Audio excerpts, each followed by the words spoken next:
I mentioned previously that one of the problems that Egypt had was with its neighbours. The ties of neighbourly affection did not exist, even with Muslims. SubhanAllah, this was just the way that it was. Usually Egypt and Sham are together, but for 10 years they had been disunited.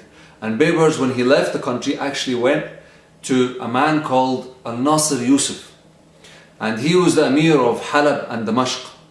And he had actually tried to conquer Egypt 2 or 3 times, as well as he had sent a letter to the Mongols saying, come and help me take over Egypt. SubhanAllah, these Mongols that were never ever known to keep any treaties, they didn't respect any contract with the Muslims before.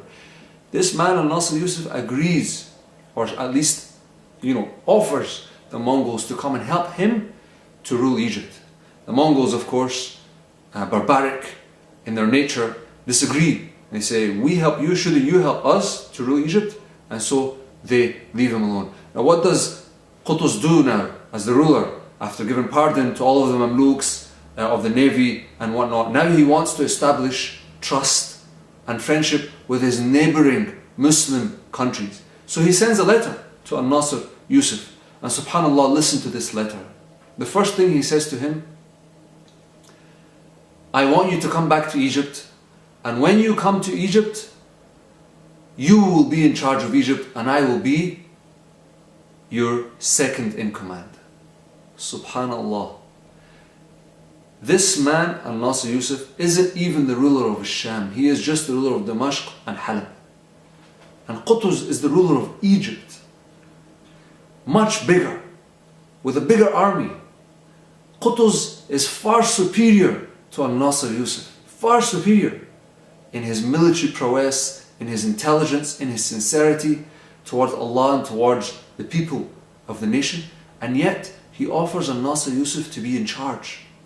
And he says, I will be your second in command, just you come. And then he says, and if you do not accept this, because he knows that Al-Nasir Yusuf might think that this was a trick. He said, if you do not accept this, then allow me to send my armies to help you, such that when the Mongols come to Halab, because Damascus had fallen, but when they come to Halab, my army can help you. And he said, and if you do not accept this, then let me send you my army with whoever you want to be in charge of it. SubhanAllah.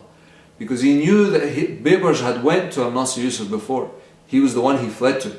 So if you want me to send you Baybars, I will do so, it doesn't matter. But we have a bigger enemy. And SubhanAllah, Al-Nasir Yusuf, look at this. Qutuz gives him everything. What kind of an idiot would reject all 3 of these? The man giving them must be so humble and so sincere. And yet, Al-Nasir Yusuf declines. And when the Mongols come, Al-Nasir Yusuf runs. This is why he declined. Al-Nasir Yusuf was never going to stand against the Mongols. He ran. And SubhanAllah, he ran.